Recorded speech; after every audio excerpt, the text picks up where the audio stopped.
In this story, the system marks a long-awaited moment. The king who has unified the 8 states has ascended to the supreme throne, the Throne of Souls. Bad Kai, our protagonist, receives congratulations from the system for this historic achievement, along with the distribution of gifts bound by certain conditions. Amidst the excitement of his fans, Bai Kai's euphoria is suddenly shattered when he is stabbed by a mysterious assailant.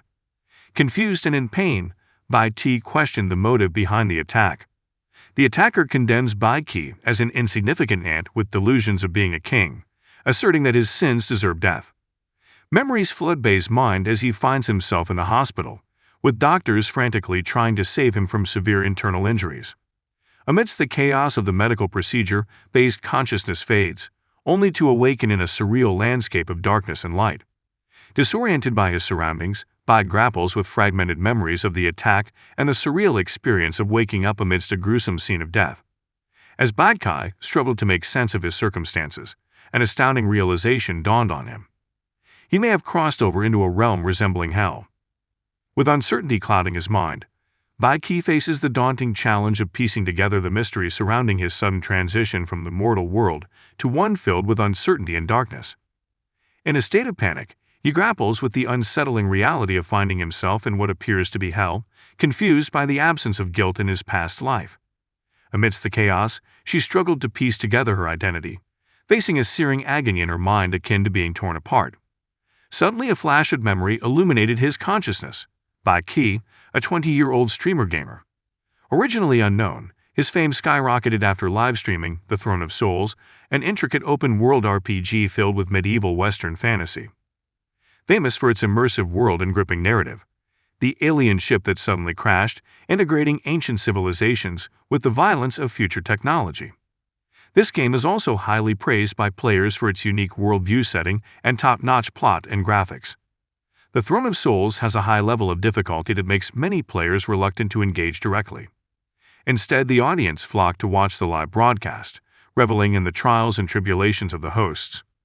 Bai Kai reminisced about the surge in viewership gained from his proficient play, providing viewers with captivating and often harrowing game spectacles. However, in the midst of his ascent to fame, tragedy struck suddenly and inexplicably, snuffing out his burgeoning popularity. The abrupt end of his virtual conquest left him grappling with the enigma of his untimely death, an unsolved mystery that casts a shadow over his once thriving digital world. He is startled by a voice informing him that although he has perished, he still survives, having experienced rebirth. Surprised by this revelation, he scanned his surroundings, looking for the source of the voice. Recognizing the familiarity in its tone, he inquired about its identity. The voice explained that from a very deep dimensional perspective, each game formed a different universe. Referring to him as player Bai Kai, the voice revealed that his death had triggered a unique boon from the Throne of Souls, the key of rebirth, leading to his reincarnation within the game world. This revelation angered him. Despite having died under mysterious circumstances and being granted a chance for renewal, he was enraged at the prospect of being reborn into the grim world of the Throne of Souls. Expressing his anger, he bitterly questioned why he could not be reborn into a world filled with luxury and beauty, similar to the love game Summer Heartbeat memory. Instead, he found himself pushed back into the nightmarish setting of the Throne of Souls. In his frustration, he cried out that death was better than enduring further torment. The voice explained that the key of rebirth was an exclusive boon unique to the Throne of Souls. It was not a feature offered by other games. Bai Kai denied this and called it a curse rather than a blessing. Looking back on his gaming endeavors, he recognized the game's tendency to withhold profits. Demanding transparency, Bai Kai pressed the voice to explain its true intentions and desires. The voice replied succinctly, by exerting his best efforts and once again ascending to the Soul Throne, he would obtain an even greater reward, the Time Travel Key. With this, the game world platform would grant him the ability to traverse time, giving him the option to return to his home world. Although intrigued by the prospect, Bai Kai remained skeptical. He questioned why such an attractive prize wasn't given to him in the first place. Expressing interest yet hesitation, he cites the restrictions imposed by the Rebirth Protocol. In the unforgiving realm of the Throne of Souls, even the most trivial encounter could become a deadly threat, making him vulnerable to even the lowliest of street dwellers. The voice acknowledged the absence of an infinite rebirth mechanism, but assured him of his abilities on the Throne of Souls game world platform. Within her account, she has 100 different game types, each accompanied by its own set of achievements. By performing various tasks and objectives throughout these games, he was able to acquire various abilities and equipment. Hearing this explanation, Bai Kai was shocked and sought confirmation regarding his ability to inherit achievements from 100 different types of games. Although the swearing he muttered came from pure intrigue, he felt a deep connection, as he had been a huge fan of all these games. His live broadcasts don't just focus on popular game types, rather, they cover a wide spectrum, ranging from mainstream to niche titles, from high-budget masterpieces to independently developed gems, and even text-based adventures with no visuals. The prospect of using the abilities and equipment of characters from different worlds in the Throne of Souls made him very enthusiastic. The voice offered the option of becoming a civilian, emphasizing that the final decision was in his hands. Bai Kai weighed the pros and cons, contemplating the potential safety of civilian life, where he could avoid facing the toughest bosses, but still be exposed to dangers such as disaster and famine. Recognizing the system's attempts to destabilize him, he saw the civilian option as a tactic to strengthen his resolve to become king. Expressing his distaste for further manipulation, Bai Kai asserts his unwillingness to return to mundane life as a civilian after spending 2 decades in such a life during his past incarnation. Determined to embrace change and adventure in his new life, he questioned the voice about any constraints or penalties associated with choosing the path of a king. The voice assured him that there were no time constraints or penalties attached to the path of the king, prompting Bai Kai to confirm his decision. Irritated by the voice's persistent questioning, he affirmed his choice, dismissing any lingering doubts. Determined, Bai Kai began his journey towards the royal throne, determined to carve out a new destiny in the world of the Throne of Souls. After sealing the contract, the voice expressed optimism for Bai Kai's swift return to the Soul Throne. Suddenly, a voice called out to him, belonging to a figure hanging upside down. Surprised, Bai Kai looked up, only to face questions about his unexpected resurrection. Others joked about the anticipation of his imminent decay.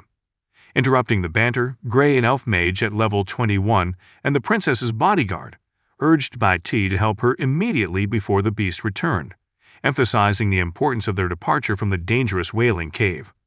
House, a human warrior also at level 22 and a member of the princess bodyguard, skeptically questioned Gray's reliance on Bai Kai, calling him a novice boy who had recently shown signs of fear and vulnerability, calling out to his parents. Undeterred, Gray defended his decision, emphasizing the need for immediate action and unity to get out of a dangerous situation. Despite doubts about Bai Kai's abilities, the urgent circumstances forced them to rely on whatever help is available for their survival. House explodes in frustration, blaming the traitors for their current predicament, regretting that without their betrayal they wouldn't be facing such a dire situation. The Chin Beast Cat, the princess's bodyguard at level 20, challenged House's accusations, demanding clarification on the alleged betrayal involving Princess Mina and the royal guards.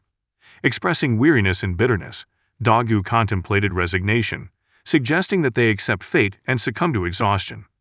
However, his attention turned to Princess Mina, a noble from the Star Kingdom, and a human priestess, who was hanging upside down and on the verge of collapse. Chin's introduction to the Star Kingdom and Princess Mina sparked a sense of familiarity, making him realize that they were not merely non-player characters, NPCs, encountered upon his arrival. Moreover, the revelation that the Wailing Cave is not a standard starting point for beginners instills fear, prompting him to ponder whether he would soon perish if he chose the civilian path. The system indicates his location within the Wailing Cave, which is usually reserved for players between levels 20 and 30. However, as a level 1 human with no class selected, he finds himself in an extremely challenging scenario, confirming his earlier suspicions about the game's hell-like difficulty level. The apparent chaos in the main storyline confused him. It deviated significantly from the expected progression. Normally, the game would begin with her birth in Anka Village, levels 1 to 10, followed by traversing the Burning Forest, levels 10 to 20, where she would engage in quests and begin the storyline. Next, he will find himself trapped in the Wailing Cave, levels 20 to 30, where his main task will be to rescue Princess Mina and her friends before organizing their escape. Choosing not to dwell on the current anomaly, he realized the need to select an initial profession in order to devise an effective strategy in the face of future challenges. Ordering the system to activate the initial profession selection, he waited for the presentation of the available choices. Among the available professions, the first choice was the brave warrior, proficient in melee combat with a long sword and shield, prioritizing a balanced defense. Mages, the second choice, specialized in ranged attacks using wands and spells to attack and heal. The third choice, assassin, excels in a combination of melee and ranged combat, using daggers and throwing knives with a focus on speed and agility. The fourth profession, elemental, engages in mixed combat utilizing natural elements through a one-handed staff or bow. Finally, there is the outcast, an underrated role, starting with minimal equipment such as cloth and wooden sticks. Questioning the system about her choice, she affirmed her decision to choose the outcast profession, despite there being more lucrative options. The voice probed further, questioning her choice to pick the weakest profession with the highest survival difficulty, when other more lucrative options were available. He explained that within Throne of Souls, profession selection significantly affects survival rate and play style early in the game. He explained to the system that although players can specialize in various professions during the mid-game, they are limited by the overarching framework of the main profession. Only the outcast profession, he revealed, had its survival difficulty level pushed to the max. This difficulty, while daunting, is an important aspect of his strategy. Surviving challenges early in the game would allow him to meet hidden NPCs mid-game, which gave him the ability to reset attributes and switch professions without restriction. Despite its high difficulty, Outcast profession offers unparalleled replayability and a unique advantage: the ability to achieve all profession achievements through unlimited profession switching, eliminating the need for multiple playthroughs. This strategic approach has led him to become the first player to complete the game while achieving all profession achievements simultaneously. Impressed by his foresight and planning, the voice praised him as a top-tier player. Enthusiastically, he announced the main mission update, revealing his new main objective: survive and reach the exit of the Wailing Cave. The reward for this achievement was valuable account opening points. The voice explained that account opening points, or points, can grant access to 25% of the items in the current game account's arsenal at random, with no limit to the level of use. Alternatively, it can provide the opportunity to open a new game account along with 25% usage rights to items and skills. Understanding the value of these rewards, he realized that surviving and escaping the dungeon was the most important thing. Gray, who noticed her change in attitude, asked her if she finally understood the situation and pointed out a nearby rope. Urging her to let go of the rope to escape together, Gray emphasized the urgency of their predicament. Silently contemplating the consequences, she untied the rope, allowing them to descend. Gray expressed his gratitude, recognizing that without her help, they would have remained hanging, awaiting their deaths. Chin, who would rather hang in the air than seek death, agreed with the sentiment, while House, who was holding Mina, reminded them of the gravity of their situation and ordered Gray to find a way to wake Mina up. Gray, oblivious to the danger, teased her about her sullen attitude, but before anyone could react, a sword hurtled towards them, slamming Gray into the wall hard. The sudden attack shocked them all. Modok, Blood X and leader of the Beast Plague clan at level 30, appeared, declaring them as food and ordering them to remain in the storage room. House demanded an explanation for Modok's sudden appearance. Given the game mechanics, he realized that accepting the rescue at the location triggered the boss fight in the dungeon, a tough challenge that required their collective efforts. Engaging in the battle in his current state without attributes, levels, or equipment meant death. Realizing that the key to survival lay in obtaining the account opening reward by going into the cave alone, he pondered whether to go back again to rescue them. Although they were important NPCs, his survival took precedence. Although Gray kept asking about her intentions and why she didn't help them, she remained silent, weighing her options. He understood the gravity of the situation and the need to prioritize his own survival for now. Amidst doubts about her ability to survive and escape the Wailing Cave alone and questions about her judgment, she chose not to let go of the rope. House, reaffirming his doubts about the boy's chances, mocked him as an outcast who lacked intelligence or courage. Brandishing his wooden staff, he hinted his intentions vaguely, confident that it would soon be known. Suddenly, a level 5 plague beast spotted him and attacked, prompting House to mock the situation, ignoring the outcast's chances of survival. Despite facing seemingly insurmountable challenges, he remained steadfast. As the plague beast child attacked with its cudgel of spikes, He contemplated the inevitability of the upcoming battle. Although choosing not to save his companions would probably spare him from harm, a confrontation with the creature seemed inevitable. With agility and quick reflexes, she dodged the beast child's attack, flopping to the ground to avoid the attack. Despite being outnumbered and facing great odds, he remained undaunted, determined to face whatever challenges lay ahead in his quest to survive within the dangerous whaling cave. The creature lunged once again, but she skillfully dodged its attacks unscathed. To his amazement, he questioned whether his successful dodging was simply luck. Gray observed that despite looking clumsy, her timing was impeccable, showing a hidden competence. Chin commented on the uniqueness of the regenerators but focused on the imminent problem, expressing his desire to solve it quickly. Feeling good about his performance, he attributed his success to the seamless coordination between his body and mind, honed through countless battles. Despite not having the advantage of professional equipment, his fighting experience had sharpened his reflexes. In a fit of rage, a whelp threw a bomb at her, but surprisingly, she emerged unscathed. Seizing the opportunity, she retaliated, hitting the creature in the face with her wooden staff.